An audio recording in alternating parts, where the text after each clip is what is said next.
Saludos, buenas compañeros, colegas, invitados especiales, público en general, sean todos bienvenidos a esta magnífica conferencia que hemos preparado, como ya es característica del Centro de Pensamiento en Diplomacia y Política Global. Esta es una iniciativa con el objetivo de brindar y compartir conocimientos con las personas relacionadas al ámbito internacional. En esta ocasión tenemos un invitado sumamente especial. Es un profesional de larga data con una trayectoria impecable en las grandes cadenas de medios internacionales. En esta ocasión, Pedro Bonilla me va a acompañar con Nieves Peguero, quienes seremos sus moderadores en el día de hoy. Adelante, Nieves. Gracias a todos por estar con nosotros. Recuerden que este programa se transmite por nuestro canal de YouTube, Geopolítica Global, Geopolítica con K. Además, esta y todas las conferencias que hemos realizado están disponibles en este mismo canal. Les recordamos también que durante toda la conferencia pueden hacer sus preguntas. Las preguntas en el día de hoy van a estar en vivo y que estamos en todas las redes sociales, Twitter, Facebook e Instagram. Y por favor usar el hashtag Geopolítica Educa. Permítanme hablarles un poco de nuestro panelista en el día de hoy, el señor Pablo Joffre Leal, que es un periodista y escritor chileno, analista internacional, máster en Relaciones Internacionales por la Universidad Complutense de Madrid, especialista en temas principalmente de Latinoamérica, del Oriente Medio y del Magreb. Es colaborador de varias cadenas de noticias internacionales como Hispan TV, Segundo Paso.es, Rusia Today, Telesur, Islam Oriente, Resumen Latinoamericano, de la revista Trinchera y del radio y del diario electrónico de la Universidad de Chile. También ha creado una página web que se llama Política y Cultura y cuya dirección es www.politicaycultura.cl. Además está en el canal de YouTube Pablo Joffre Leal. Participa en el programa de análisis internacionales llamado Mirada Crítica de Arab TV y en el programa de la Radio Universidad de Chile Sin Frontera. Es autor de libros como La dignidad vive en el Sahara, sobre la lucha del pueblo saharaui, y del libro Palestina, crónica de la ocupación sionista. Con ustedes, nuestro panelista en el día de hoy, el señor Pablo Joffre. Adelante, señor Joffre. Muchas gracias, Nieves, por la presentación. Quiero confirmar que se escucha bien, ¿no? Perfectamente, señor. Sí, se escucha. Bueno, le agradezco la invitación y el interés mostrado por mi persona para poder conversar y darle a conocer, diría yo, bajo la excusa de la elección en Estados Unidos, cómo los medios de información tienen una influencia geopolítica también. Cómo a través de elecciones en Estados Unidos podemos tener una visión global sobre lo que sucede en ese país, pero en definitiva lo que sucede en el conjunto del planeta. Por eso en la segunda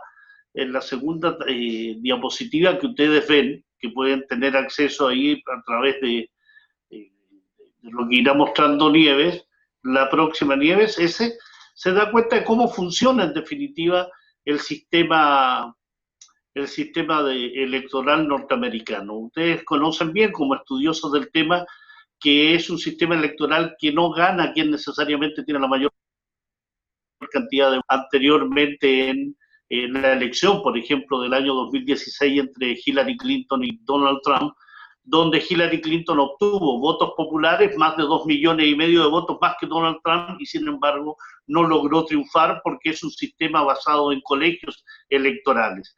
Así que en ese plano, indudablemente, es un sistema que se dice democrático, pero en el cual quien gana, los electores de determinado estado, se lleva el conjunto del estado, lo que implica que se logre con una mayoría de 270 delegados el conjunto de electores de ese estado. Por tanto, es bien singular. Hay que ganar los estados clásicos que tienen demócrata y republicano, pero también esos estados balancín, que son los que se luchan, como Florida, Ohio y otros, donde indudablemente tienen importancia el tipo de electores que hay ahí, sea el voto latino, sea el voto afroestadounidense, sea el voto asiático, y por eso se centra el mensaje en distintas esferas de interés. En el siguiente, la siguiente diapositiva, solo un cronograma electoral para que se den cuenta de cómo desde mediados de noviembre a diciembre del año anterior se van dando distintos elementos hasta concluir con la elección el día 3 de noviembre.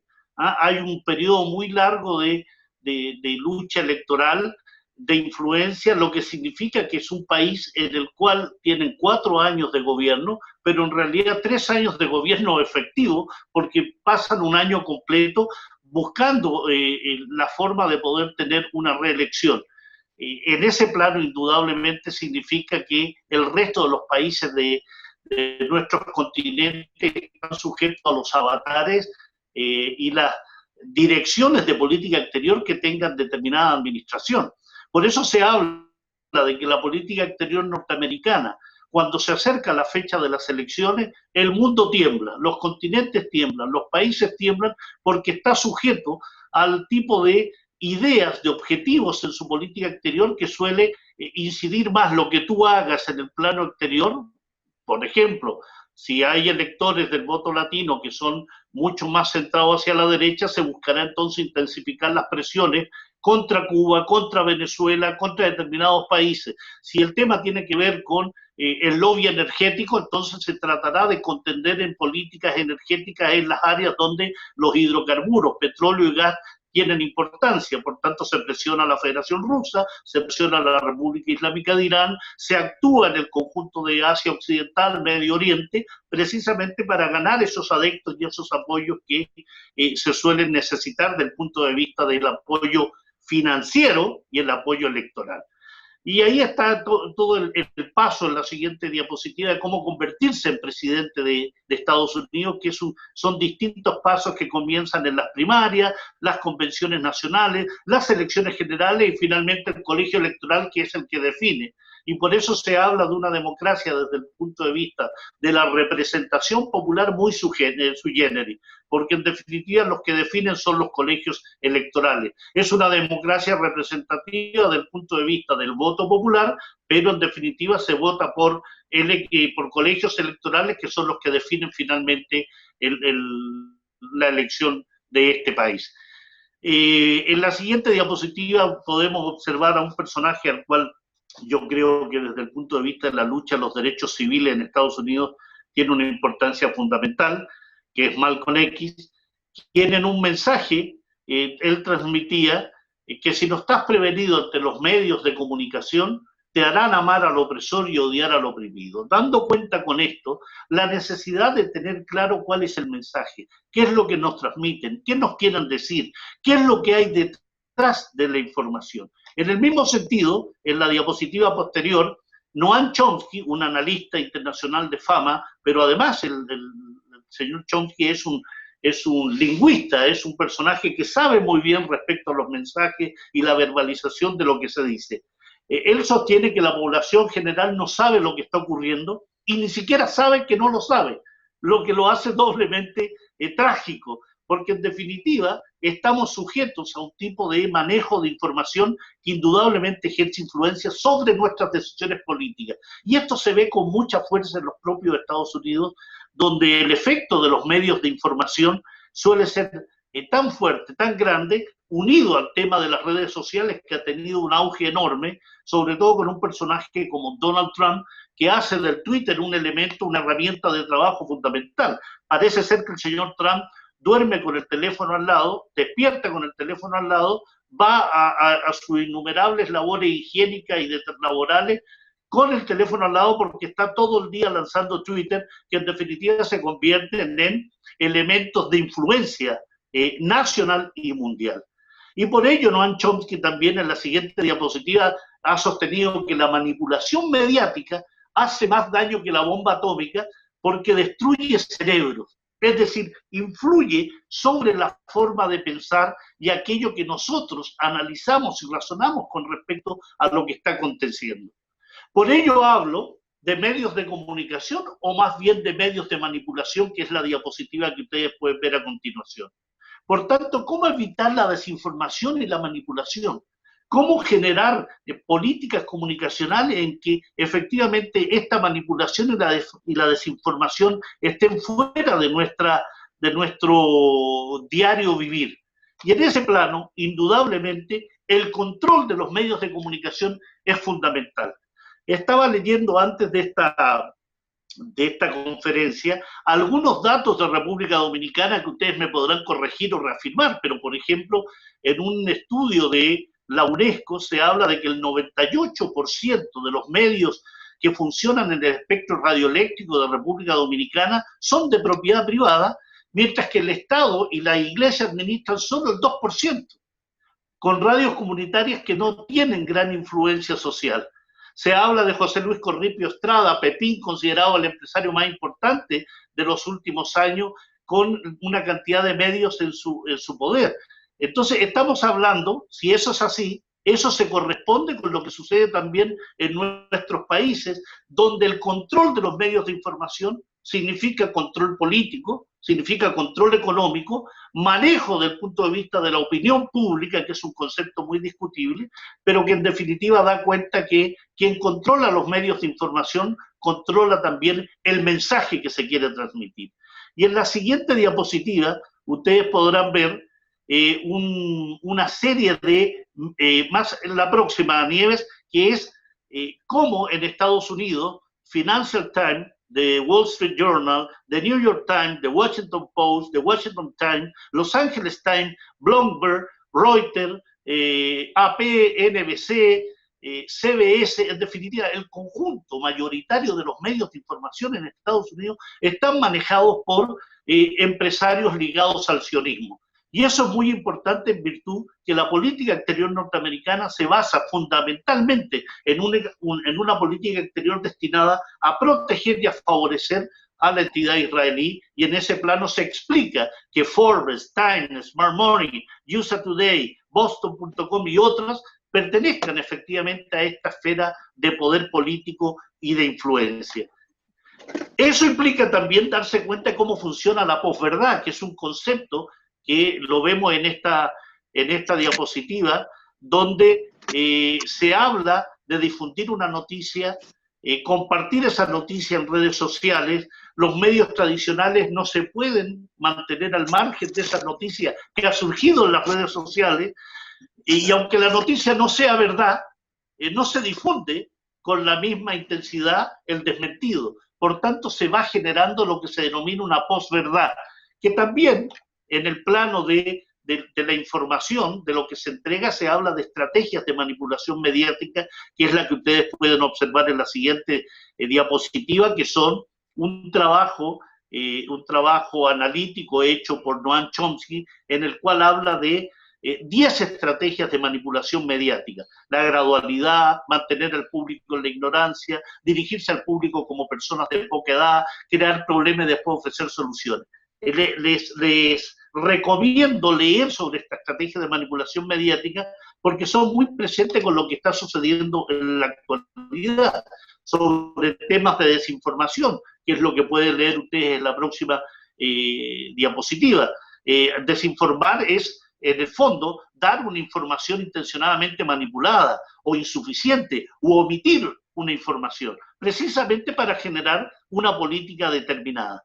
Y ejemplos hay muchos. Yo sitúo ahí en la próxima diapositiva el tema de, que estuvo muy de moda ahora, el tema de Charlie Hebdo, porque se estaba conmemorando algunos años desde aquel asesinato, pero ahí uno puede ver que efectivamente los medios de información suelen centrarse en una noticia, darle con mucha fuerza a esa noticia y obviar a otras, y comenzar con ciertas ideas que en definitiva van generando una corriente de opinión al interior de las comunidades y de las sociedades. Así que en ese plano, indudablemente, siempre estar alerta a lo que leemos, a lo que nos estamos informando. En la siguiente diapositiva ustedes pueden ver un puente que está entre Colombia y Venezuela, un puente que estuvo en las noticias porque significó todo este concepto de la ayuda humanitaria que se quiso transmitir respecto a Venezuela.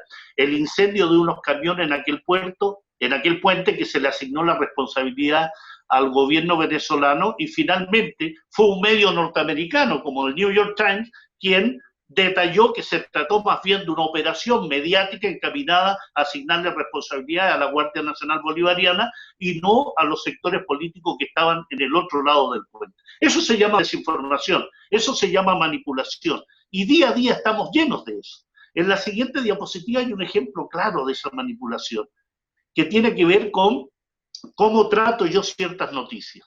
Por ejemplo, si hay un ataque en París, o hay un ataque en Londres, o en Manchester, o en Madrid, sin duda se habla de ataques terroristas, se indica a los atacantes como terroristas. Pero cuando se trata de un país, como es el caso aquí de Irán, lo que se habla es de un golpe de audacia, ¿no?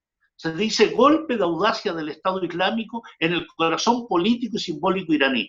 Se asaltó el Parlamento y se asaltó la tumba del imán Khomeini. Eso en cualquier país es terrorismo. Sin embargo, este medio le llamó golpe de audacia. Eso es desinformación, eso es manipular una información, porque en unos lados es terrorismo y en el otro es golpe de audacia.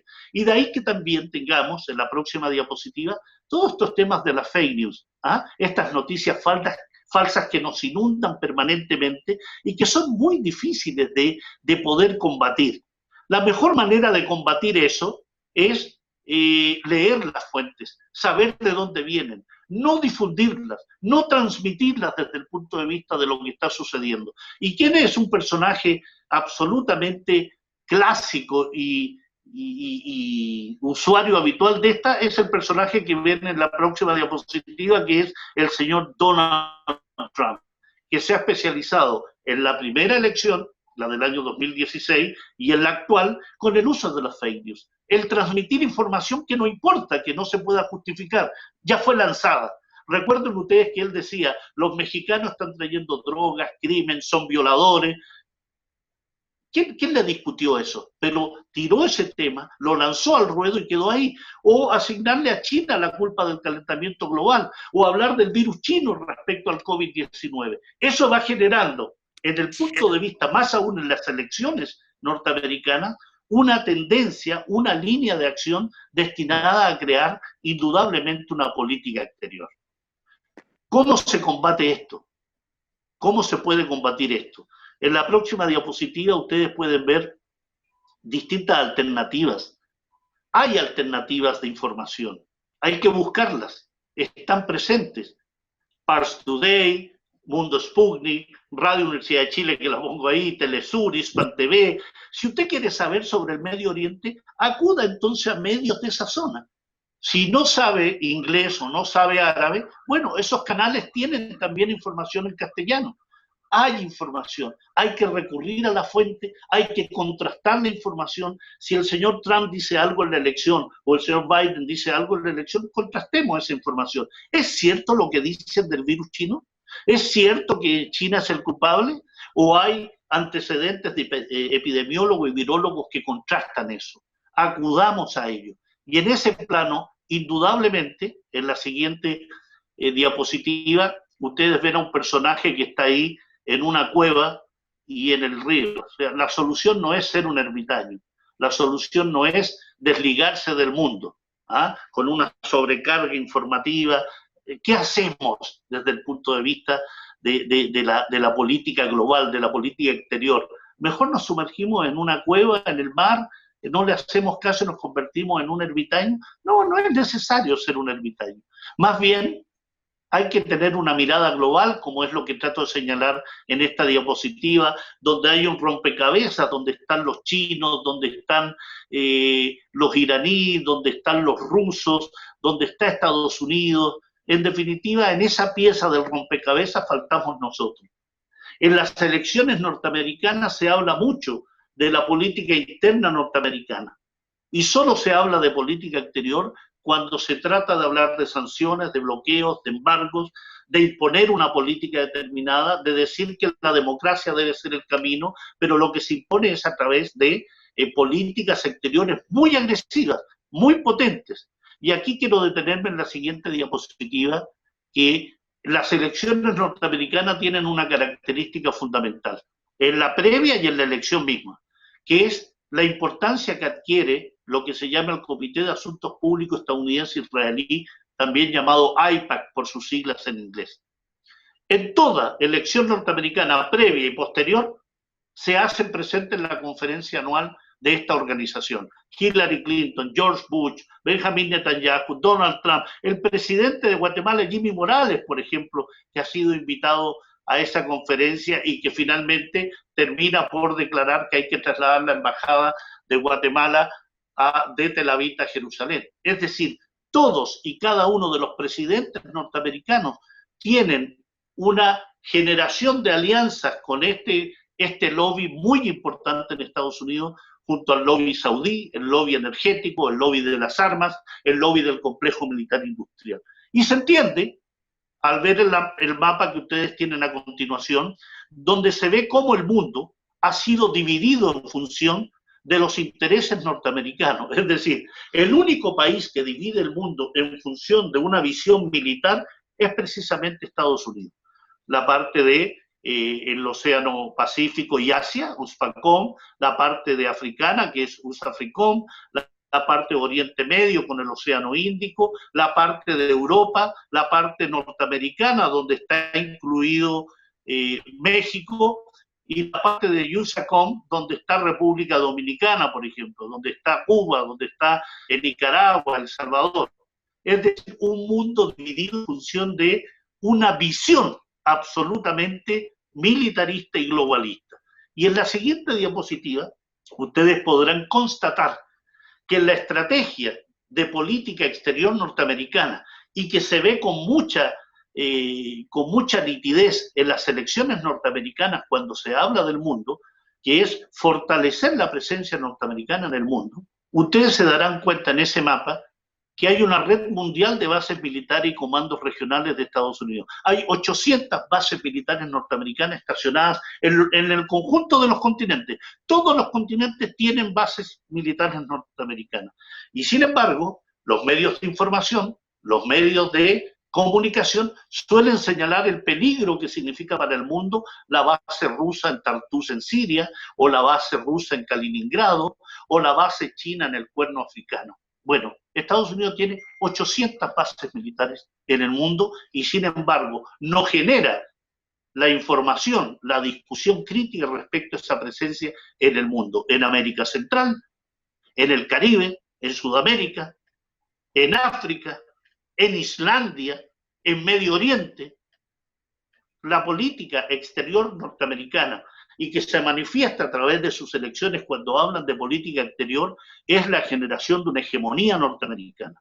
Ese es el principio fundamental a través de dos principios atávicos. El destino manifiesto norteamericano, que viene desde el inicio, desde los padres fundadores norteamericanos, de sostener que son un pueblo elegido, un pueblo predestinado por la divinidad y por la historia para convertirse en líderes del planeta, donde indudablemente viene una enorme discusión. En la siguiente diapositiva ustedes ven algunos de los conflictos actuales donde está presente Estados Unidos en todos y cada uno de ellos, en forma directa o indirecta, en el Magreb africano en Libia, en el tema de Irak, Siria, Afganistán, o en el tema ucraniano, en el tema de África del Magreb, pero también en la parte sur. Es decir, una política exterior absolutamente centrada en la hegemonía y en el control. Y en estas elecciones, si bien es cierto en el primer debate se centraron en temas muy domésticos, en la esencia, en lo medular, indudablemente existe un concepto hegemónico, un concepto de destino manifiesto y un concepto de supremacismo que se ve claramente incluso al interior de la política norteamericana cuando se habla de supremacismo racial, por ejemplo. Todos los grupos anglosajones vinculados a un dominio racial de Estados Unidos, donde el 60% de la población es blanca, sobre un porcentaje de latinos importante, sobre un porcentaje de afrodescendientes y también asiáticos.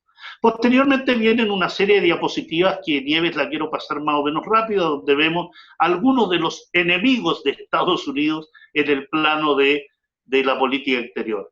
Nicolás Maduro de Venezuela, donde vemos la injerencia norteamericana en este país a través del Grupo de Lima, que reconoce a un presidente autoproclamado, que sin embargo luego viene sospechosamente a la baja en virtud de las propias decisiones norteamericanas, conspiraciones respecto a incursiones desde Colombia a Venezuela, el grupo de ayuda humanitaria donde está involucrado el presidente chileno Sebastián Piñera, Iván Duque de Colombia, una Colombia que indudablemente a la hora del registro de derechos humanos tiene mucho más elementos discutibles y criticables que cualquier otro país latinoamericano. Y sin embargo, a quien se cuestiona es a Cuba, a Nicaragua, a Venezuela, en su momento al Brasil de Lula y Dilma Rousseff, al de Néstor y Cristina Fernández. Es decir, hay una postura indudablemente vinculada a la forma en que la política exterior norteamericana impone a través de los medios de información y de comunicación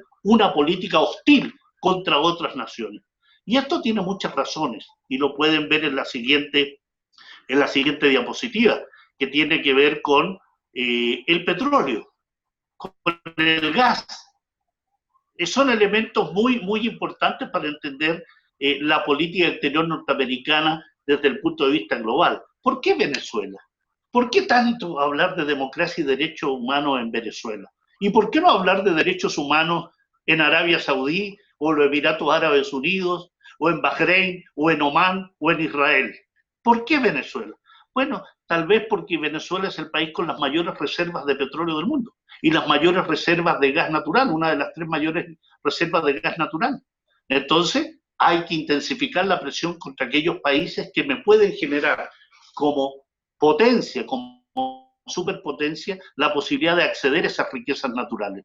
Había un viejo dicho que era, es el petróleo estúpido, como para entender que en el fondo de mucho de la política exterior norteamericana están las riquezas naturales de los países, el oro, el diamante, el uranio, el coltán, los minerales raros, el petróleo, está la disputa hegemónica en la zona.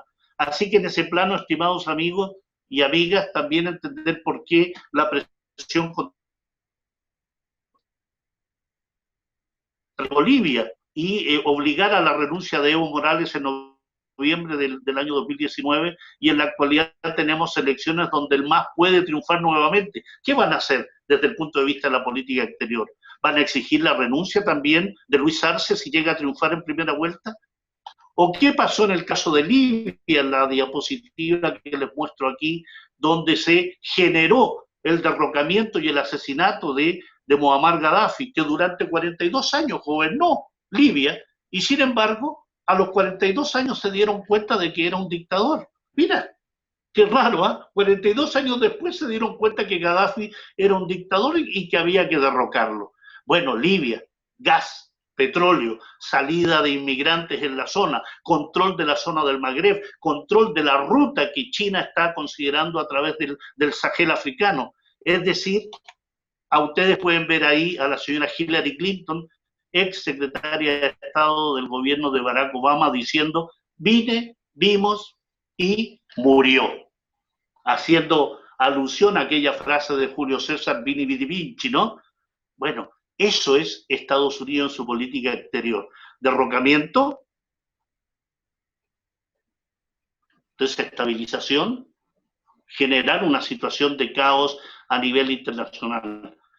Y vamos pasando las distintas diapositivas. Yo creo que en ese sentido vamos logrando, hay diapositivas con el tema de Corea del Norte. ¿Por qué Corea del Norte tanta presión respecto al tema nuclear? ¿Y por qué no presionar a Israel, que es el único Estado de Oriente Medio que tiene armas nucleares? ¿Por qué la República Islámica de Irán no puede tener un programa nuclear y sí lo puede tener Israel? Claro, es aliado de Estados Unidos, es la punta de lanza de Occidente en Oriente Medio. Esa política de doble rasero y de hipocresía es lo que podemos analizar desde el punto de vista de la política exterior. Y la tienen también con China, y la tienen con la Federación Rusa, y la tienen con Corea del Norte, la República Islámica de Irán, con Cuba, con Venezuela, sindicados como enemigos de Estados Unidos porque no son incondicionales, porque no votan junto a Estados Unidos en el seno del Consejo de Seguridad como Estados Unidos quiere. Y en ese plano, y lo podemos discutir posteriormente, el día 14 de agosto se votó el fin del embargo de armas contra la República Islámica de Irán, que termina ahora el 18 de octubre, según el acuerdo nuclear y según la resolución 2231 de la ONU. De los 15 países, solo un país acompañó a Estados Unidos la votación para negarse al levantamiento del embargo, y fue República Dominicana. Habría que entonces preguntarse por qué República Dominicana vota con Estados Unidos en un tema que es claramente contrario al derecho internacional, porque fue acordado en el acuerdo nuclear el fin de ese embargo. Hay presiones norteamericanas, indudablemente, y se ve en el mar de la China, donde China es presionado en ese mapa, si pueden verlo, donde está Japón, donde está Filipinas, donde está Malasia, donde está incluso Australia sosteniendo muchos de los elementos de presión contra China. Y ese mapa da cuenta de un tema muy fundamental e importante en la política exterior norteamericana: la importancia de los estrechos, la importancia de los pasos marítimos, ahí en el mar meridional de la China, en el estrecho de las Molucas, en el estrecho Bab el-Mandeb que da hacia el Mar Rojo, en el estrecho de Hormuz, en el Golfo Pérsico, en el Canal de Panamá. Es decir, la importancia que tienen los pasos marítimos para el comercio internacional, y donde Estados Unidos en su política exterior indudablemente tiene una influencia. La fotografía de Vladimir Putin, para tener en cuenta lo que significa el acercamiento de la OTAN hacia las fronteras de la ex Unión Soviética, actual Federación Rusa, con todo lo que implica atraer fuerzas militares hacia la frontera de la Federación Rusa, ver todo lo que significa la situación en Ucrania. Es decir, yo lo dejaría hasta aquí para que podamos conversar sobre esta política exterior norteamericana que se expresa a través de sus elecciones, porque la persona que es elegida en Estados Unidos como presidente de este país es también comandante en jefe del ejército. Tiene una influencia global en la potencia económica, militar más importante del mundo. Eso es indiscutible. Por tanto, hay elementos que tener en cuenta, porque quien sale elegido tiene que ver con un presupuesto de 800.000 millones de dólares para materias militares. Tiene que ver con una influencia global en el plano cultural, en el plano económico, tecnológico, financiero. Así que lo dejo hasta aquí para que podamos conversar o poder resolver algunas dudas y poder avanzar quizás en otros elementos que ustedes consideren. Bueno, muchísimas gracias. Realmente una charla súper interesante, llena de datos muy precisos. Pedro, si tienes algo que decir, porque tenemos unas manos levantadas ya en nuestro público. Bueno, profesor, de mi parte felicitarle. La verdad ha quedado demostrado de que la experiencia no se improvisa. Y al igual que mi compañera, corroboro la parte de que usted tiene una amplia experiencia y conocimiento de los temas internacionales, con especial énfasis en la política exterior norteamericana. Ahora pasamos a la sesión de preguntas y respuestas. En esta ocasión lo vamos a hacer un poco dinámico. Los participantes le harán las preguntas directamente, entonces ya sería usted responder las inquietudes de cada uno de ellos. Así que... Tenemos a José Carlos Guerrero. José Carlos, adelante.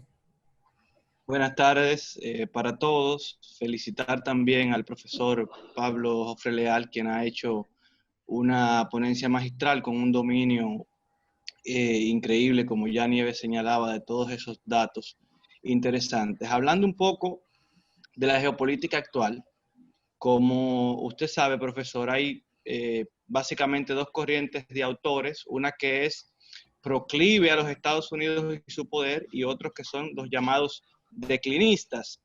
En ese sentido, ¿entiende usted que los Estados Unidos, digamos, están perdiendo su poder imperial de forma irremediable ante el mundo actual, multipolar, con varias potencias, como mencionamos la emergencia de China, la recuperación de Rusia con Putin al frente? ¿Usted entiende que ellos van a mantener, van a perder ese poder y se va a seguir perdiendo, como dicen bien los declinistas? ¿O en cambio usted augura un futuro imperial promisorio para los Estados Unidos de acuerdo a las condiciones de que los hacen ser superiores en muchos sentidos, como el militar, entre otros? Bueno, prendo mi micrófono y te contesto, José Carlos, ¿no? Sí. Bueno, creo que las corrientes que tú mencionas sí son acertadas desde el punto de vista de dividir quiénes están a favor, quiénes están en contra, aunque hay otra corriente también que no solo habla de un tema de ir en contra o estar a favor, sino que habla de la necesidad de un camino propio. Y en eso situó, por ejemplo, la República Islámica de Irán, que no se ha situado desde el triunfo de la Revolución Islámica ni en corrientes de socialismo progresista, ni en visiones capitalistas. Lo que sí puedo sostener es que Estados Unidos es una fiera herida, ¿no? Creo que está golpeada, pero una fiera herida más peligrosa que una fiera sana, ¿no? Una fiera herida o agonizante desde el punto de vista de su dominio imperial es muy peligrosa porque sus manotazos pueden ser indudablemente catastróficos para la humanidad. Efectivamente hay una corriente que habla de ese declinamiento del poderío hegemónico de Estados Unidos, pero yo alertaría sobre esa declinación. Es una declinación progresiva, no te podría yo adelantar si es en 5, en 10, en 20 años más, pero indudablemente está perdiendo influencia y presencia. África es un ejemplo absoluto, donde la presencia china desde el punto de vista económico es fundamental para los países africanos. 400.000 millones de dólares de inversiones donde Estados Unidos no ha participado. Y cuando se da cuenta de eso, no interviene Estados Unidos, sino que manda a sus socios incondicionales. Francia, por ejemplo, a través de todo el conjunto de bases militares al sur del desierto del Sáhara. En América Latina, Estados Unidos, si bien es cierto, está el viejo concepto del patio trasero, indudablemente le genera resquemor de que la República Islámica de Irán, de que China, de que Rusia tengan presencia en América Latina, ya sea en Nicaragua, ya sea en su momento en Bolivia, ya sea en su momento en Argentina o en Venezuela, como hemos visto la capacidad que ha tenido Irán de poder transportar gasolina a Venezuela en 5 supertanques petroleros que indudablemente fueron un golpe de efecto comunicacional y político muy potente a Estados Unidos. La presencia de China a nivel global es indudable. No es casual los efectos y las sanciones y las políticas de embargo y bloqueos que Estados Unidos genera contra aquellos países considerados enemigos. No es casual lo que sucedió con TikTok hace pocas semanas, ¿no?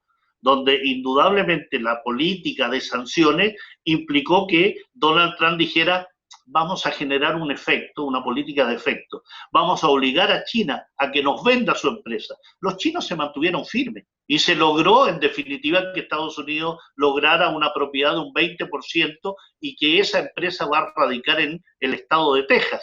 Mira qué elemento importante. Texas, una región donde indudablemente el tema ultra regionalista, por así llamarlo, donde la segunda enmienda se mantiene con fuerza en materia de armas, el tipo instala ahí una empresa en disputa con China, que ha sido uno de los grandes ejes de la campaña de Estados Unidos.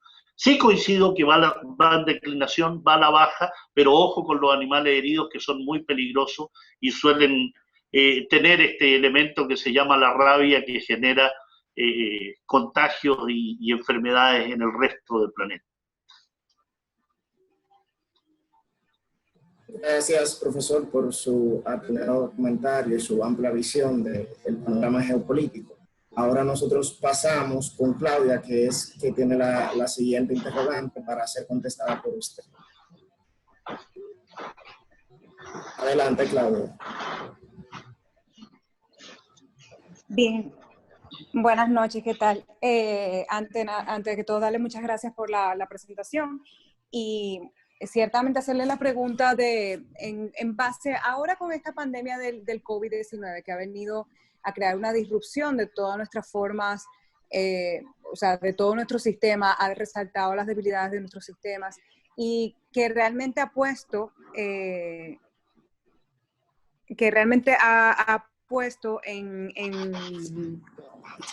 cuestionamiento, vamos a decir, el liderazgo mundial, dado la respuesta que han dado los diferentes países y los líderes del mundo. Esto ha creado, esta disrupción que hemos visto a nivel internacional, ha creado una oportunidad, por ponerlo de una forma positiva, en cambiar quizás el modo en que operamos en muchos sentidos y en el modo en que estamos viviendo nuestros estilos de vida. Y ahora se habla a nivel internacional, en los espacios multilaterales, mucho de una recuperación, de cambiar, no volver a nuestro antiguo normal, de hacer una recuperación económica verde sostenible, y se ha agarrado un momento, un impulso de un cambio muy fuerte, a mi entender, en lo que es el discurso global o el discurso mundial. O sea, estamos volviendo a resaltar mucho la importancia de temas que quizás con esta última administración iba un poco contraria a esos temas, por ejemplo, del reconocimiento del impacto global, del cambio climático, de la cooperación internacional, de la integración. Sí quisiera preguntarle en ese sentido, ¿cuál es la visión que tiene usted de cuál va a ser el efecto COVID o post-COVID en el liderazgo estadounidense? Y también dado las terribles consecuencias que ha tenido el COVID en Estados Unidos, cuando quizás uno hubiese pensado en su momento que ellos iban a tener el liderazgo en una mejor respuesta. Sí, Claudia, yo creo que el liderazgo de Estados Unidos en esa materia está absolutamente cuestionado por un elemento negacionista, ¿no? Tal como el de Boris Johnson en Gran Bretaña o Jair Bolsonaro en Brasil. Son concepciones e ideas que son muy unilaterales, muy particulares, muy individualistas, y en ese plano se niegan a la aceptación de la cooperación internacional. Ellos no creen en lo multilateral. Como no creen en lo multilateral, se retiran de todas aquellas organizaciones que generen cooperación, solidaridad, tratamiento global de los temas. No es casual que Estados Unidos se haya quitado financiamiento a la Organización Mundial de la Salud, bajo el argumento de que obedecía a las directrices chinas. No es casual que se haya retirado del dinero de la UNESCO en función del apoyo que le da Israel por el tema arqueológico y el tema de derechos culturales, o que no reconozca la Corte Penal Internacional, o no reconozca el Consejo de Derechos Humanos de la ONU. Entonces, este tema del COVID, más que cambiar, creo yo, una de nuestro planeta, hay que considerar que en un elemento como es el teletrabajo, por ejemplo, ¿cuántos millones de habitantes o cientos de millones de habitantes pueden teletrabajar? Entonces, hay mucho también de mito en eso, ¿no? Porque en el conjunto de habitantes de África, ¿cuántos tienen acceso a Internet o cuántos pueden trabajar desde su aldea hacia una empresa tecnológica? Yo creo que hay que considerar las cosas en su justa medida. El teletrabajo es un concepto que se viene dando hace mucho tiempo, pero que en este momento, en tema pandémico, indudablemente adquirió importancia, pero las relaciones internacionales no van a dejar de ser lo que son en función del COVID-19. La cantidad de contagiados y la cantidad de muertos sigue siendo inferior a la cantidad de muertos que pueda tener el tema de la influenza en el mundo. En Estados Unidos indudablemente ha tenido un efecto negativo en lo económico y en el resto del planeta, y yo creo que eso es lo que caracteriza al COVID-19, los efectos que ha tenido en el aspecto económico de nuestras sociedades, empresas de aeronáutica, empresas de turismo, empresas de servicio, que se ha golpeado fuertemente, y eso es un elemento nuevo, ¿no? Yo creo que más allá del número de muertos y contagios, que podrían ser menos que otro tipo de contagios como la influenza, que año a año se lleva en los países desarrollados una cantidad enorme de personas, aquí hay una combinación de elementos, lo sanitario, lo económico, el golpear políticamente a las sociedades y cómo enfrentar desde el punto de vista económico las demandas poblacionales, cómo confinar a la población y no protegerla económicamente, cómo confinar a la población y no dar alternativas económicas para el desarrollo. Y terminan, en casos como el chileno, apelando a la entrega de parte de las pensiones para que la gente, con sus fondos previsionales, logre solventar las situaciones económicas. Lo que creo que el COVID-19 trajo al mundo es la necesidad de la cooperación internacional, la solidaridad internacional, el combate a una enfermedad desde el punto de vista multilateral y no unilateral. Y si le fue como le fue a Donald Trump y a Boris Johnson y a los países europeos en general, muy dado a lo particular, sus cifras negativas obedecen a esa concepción de unilateralismo que indudablemente no genera efectos. Y otro elemento muy importante que trajo el COVID-19 es la importancia del Estado. El Estado, ese vilipendiado, ese Estado que ha sido menospreciado, termina siendo el único sostén posible para cientos de millones de personas que de uno u otro modo no tendrían ningún sustento desde el punto de vista de apoyo económico, acceso a la salud, acceso a los controles, al PCR y a otro tipo de situaciones. Y Donald Trump incluso cuando dice, le vamos a entregar el medicamento que yo usé, el Remdesivir, gratuitamente a la población, está reconociendo con ese gesto la importancia que tiene el Estado en el combate a crisis como la que estamos viviendo. Bueno, ahora va una pregunta de nuestro compañero César Rodríguez. Adelante, César. Muchas gracias, Nieves. ¿Me escuchan? Sí, te escucho. Sí, te escuchamos. Bien, gracias. Profesor, mi pregunta será breve, va por ese mismo ámbito que establecía la señorita Claudia. A su juicio, ¿qué cree usted sobre la política internacional de Estados Unidos a cargo de Donald Trump? ¿En su gestión ha avanzado políticamente hablando en el plano internacional o ha retrocedido en el ámbito del soft power, aplicándolo a esto? Primera pregunta. Segunda pregunta. A su juicio, luego de estas elecciones, si Trump volviera a ganar, ¿cambiaría algo en la política exterior de los Estados Unidos o seguiría igual? Muchas gracias.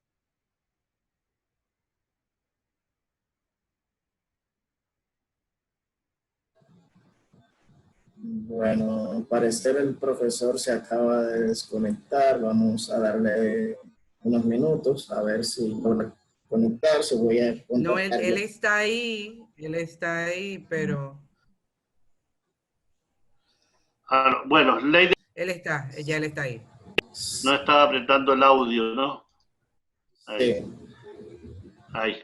Ahora bien. Bueno, creo que la política exterior de Estados Unidos, desde mi consideración, debe ser definida como una política exterior absolutamente favorable a los intereses de Estados Unidos. Creo que ahí hay que hacer una diferencia fundamental. Lo que persigue Trump, cuáles eran sus objetivos, cuál era su realidad y cuál es la realidad de los pueblos afectados por la política exterior norteamericana. Me parece que en el programa de Donald Trump estaba precisamente cada uno de los puntos que hoy son claves en su política. El combate con China en el tema empleo, el tema de inmigración, el tema de el acuerdo nuclear con Irán, el tema con República de Norcorea. Cada uno de esos puntos, si uno lo considera desde el pragmatismo, indudablemente centraron la política exterior norteamericana. La defensa de Israel, el llegar a lo que él llama el acuerdo del siglo, el tema del apoyo a Arabia Saudí, el apoyo a todo tipo de agresiones en Irak, en Libia, en Yemen. Por tanto, es una política exterior coherente con lo que es Estados Unidos. Es una política coherente desde el punto de vista de llevar adelante todo lo que signifique una política exterior dominada por lo que yo le decía, los lobbies corporativos, energéticos, el lobby sionista, el lobby saudí, el lobby del complejo militar industrial. Y cuando se habla del poder blando, que es esta capacidad de los actores políticos para incidir en las acciones o intereses de otros actores, valiéndose de elementos culturales, ideológicos, o el complemento de medios diplomáticos. Indudablemente Estados Unidos tiene un manejo del soft power que es muy importante, muy claro, muy preciso. En ese plano yo no puedo, a pesar de mis críticas a Estados Unidos, desconocer la calidad y la cantidad de política exterior que tiene en función de sus intereses.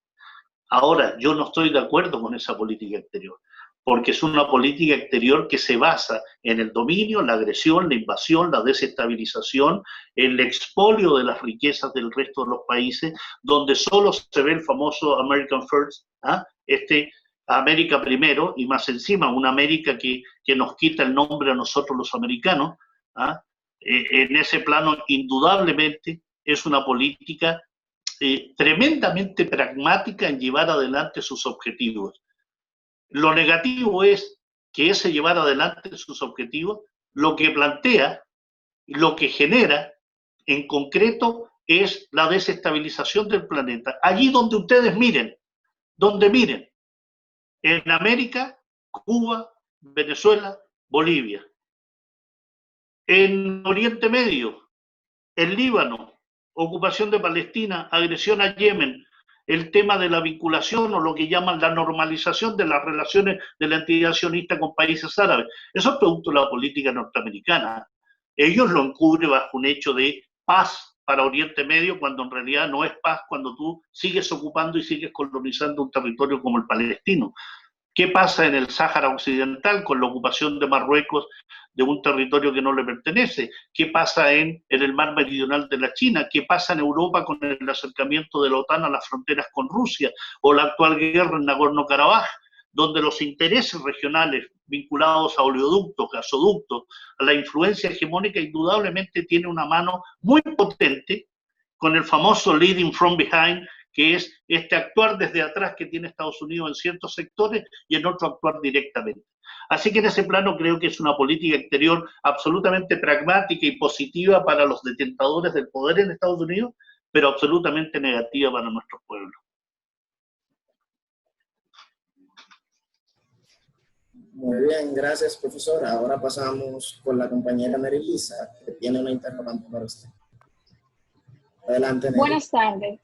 Buenas tardes. Dado que, como hemos conversado, Estados Unidos persigue mantener su influencia, sobre todo en la zona más cercana, que es América Latina y el Caribe, lo que se evidencia en decisiones como las tomadas por Estados Unidos cuando República Dominicana y otras naciones decidieron establecer relaciones con China al llamar a consulta a sus embajadores.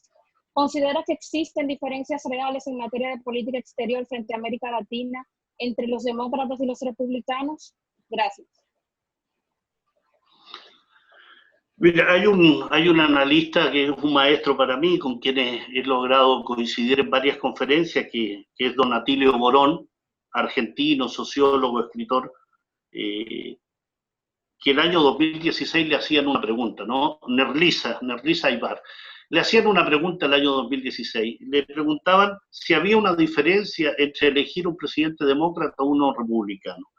Y él decía, mira, la única diferencia que tiene para América Latina es elegir la muerte por el cólera o por la gonorrea. Así de duro y así de fuerte. No hay diferencia alguna porque los dos representan acciones, decisiones, posturas, ideologías, visiones de mundo absolutamente fundamentadas en lo que yo te hablaba al inicio de la presentación respecto al destino manifiesto. Ya lo decía Simón Bolívar respecto a que Estados Unidos había nacido en función de generar las mayores tragedias para nuestro continente.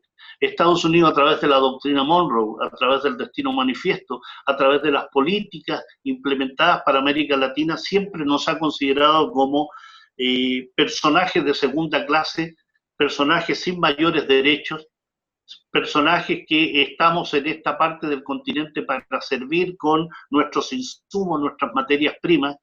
Recuerden ustedes una definición que daba Roosevelt respecto a Somoza, no a Tachito Somoza, no a Anastasio, el padre de él, ¿no? Cuando le decían, oiga, presidente Roosevelt, pero el señor Somoza viola los derechos humanos, asesina, tortura, hace desaparecer. Sí, dijo, efectivamente, y permítanme la frase, ¿no? Es un hijo de puta, pero es nuestro hijo de puta. ¿Ah? Eso es lo que piensa Estados Unidos de muchos de los gobernantes de América Latina, que le da exactamente lo mismo que Iván Duque sea un violador de los derechos humanos y que solo en este año 2020 hayan asesinado más de 200 líderes sindicales, gremiales, indígenas, campesinos, excombatientes de las guerrillas. Le da exactamente lo mismo todo el tema del cultivo y la comercialización de la coca, donde Colombia es el principal productor. Le da exactamente lo mismo que no se hayan cumplido los acuerdos de paz con la FARC, porque es su hombre, porque le sirve para desestabilizar a Venezuela, porque le sirve para conformar el Grupo de Lima, porque le sirve como base de 7 bases militares norteamericanas en Sudamérica. Entonces, en ese plano, indudablemente, Estados Unidos nos ve a nosotros como latinoamericanos simplemente como suministradores, como elementos destinados a satisfacer la política interna norteamericana para que los votos en Florida o en los estados del oeste puedan ser satisfactorios para republicanos o demócratas. Ahí luchan por el voto latino, ¿no? Ahí les interesan los derechos del pueblo al sur del Río Grande. Pero el resto da exactamente lo mismo. Biden o Trump van a tener la misma postura para Latinoamérica. Y te quiero recordar algo, Nerlisa. El personaje, el presidente que más inmigrantes deportó fue Barack Obama. Fue el presidente que más inmigrantes deportó y fue el que construyó cerca de 1000 kilómetros de muro entre México y Estados Unidos. Así que en ese plano, indudablemente, demócratas o republicanos, la diferencia estaría en el animalito que los representa, ¿no? Uno un burro y otro un elefante, pero ambos animales nobles que no deberían estar representando a ningún partido de Estados Unidos. Bueno, profesor, antes de culminar esta maravillosa conferencia, hay una inquietud que nos mueve referente al tema que nos compete en el día de hoy sobre los medios y su influencia. Tomando en cuenta de que la prensa y los medios de comunicación en su conjunto son considerados como el cuarto poder. Y tienen ellos la fuerza entonces de repercutir en cómo es la realidad percibida por los ciudadanos, a lo que acá en República Dominicana nosotros conocemos como el efecto CNN. Vinculando eso con el escenario actual que se vive en Estados Unidos, el escenario electoral, el presidente Donald Trump ha sido renuente en no llevar las políticas de seguridad dispuestas por los organismos de salud pública. Usted hablaba al principio de que el presidente Donald Trump es una estratega en disfrazar las mentiras de verdad. ¿Usted considera que fue una estrategia política el salir diagnosticado con COVID? Y si esto le podría beneficiar en su carrera política. Estamos conscientes que Donald Trump es un personaje que utiliza las redes sociales en su propio beneficio y suele usar la crítica contra los medios de información para generar también una suerte de desestabilización de los medios, ¿no?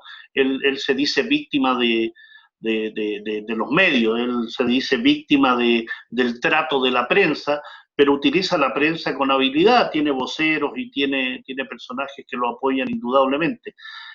Cuando salió el tema del COVID con Donald Trump, a mí me olió mal, ¿no? De inmediato, sobre todo cuando al día de estar internado sale a dar una vuelta en estas camionetas típicas de los cuerpos de seguridad norteamericanos, se da una vuelta para saludar a su adherente y luego de 3 días sale de alta.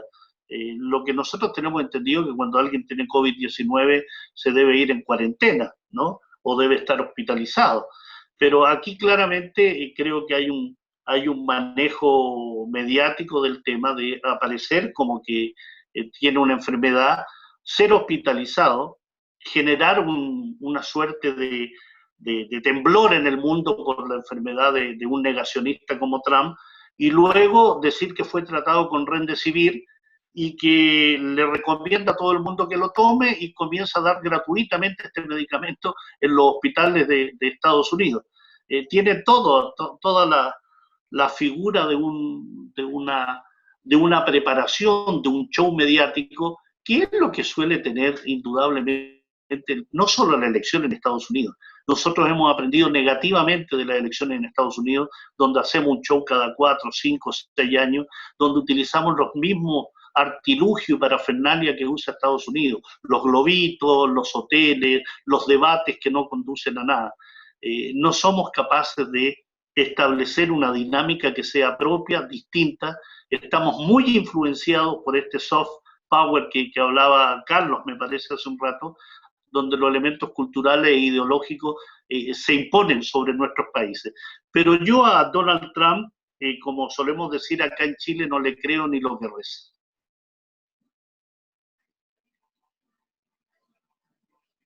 Bueno, y con esa sentencia del señor Pablo Joffre, creo que debemos terminar aquí, porque no queremos abusar más del tiempo suyo. Ha sido algo sumamente valioso para nosotros, sobre todo por su punto de vista contestatario, su punto de vista basado en argumentos sólidos y sobre todo que se nota que hay mucha investigación detrás de todo lo que usted ha dicho. Queremos darle las gracias y darle la oportunidad ahora, si usted desea despedirse del público, tanto de Chile como del resto del mundo que nos está viendo y sobre todo de aquí de República Dominicana, para que por favor lo haga. Adelante, señor Joffre. Bueno, Nieves, lo primero es agradecerles la invitación. Tengo muchos deseos de visitar República Dominicana y lo haré un día y presentar mi libro sobre el pueblo saharaui y el pueblo palestino, que son dos pueblos que son la expresión de la política exterior de Estados Unidos y de las potencias dominantes, ¿no? Uno dominado por un reino que es Marruecos, el otro dominado por una entidad que es la entidad sionista, ambos pueblos sometidos, con muros, con segregación, con apartheid, con el impedimento de que vuelvan sus refugiados, y eso obedece a una política muy clara, que es una política colonial que aún se da en ciertos países. Así que en ese plano agradecer que me hayan dado la oportunidad de hablar con ustedes. No faltará alguna oportunidad cuando este COVID nos deje movernos, de visitar ahí Santo Domingo y hacer una charla y conversar en forma más distendida, porque queda todavía mucho que hablar. Queda temas de África, quedan de nuestra América. Hay elecciones en Bolivia ahora el 18 de octubre. Hay elecciones en Estados Unidos el día 3 de noviembre. Hay ahora un plebiscito en Chile el día 25, fundamental en tema constitucional. Entonces hay mucho que hablar, pero lo importante es que, tal como decía uno de los participantes, sobre aquellos que apoyan a Estados Unidos y los declinantes, yo creo que hay que buscar otras vías también.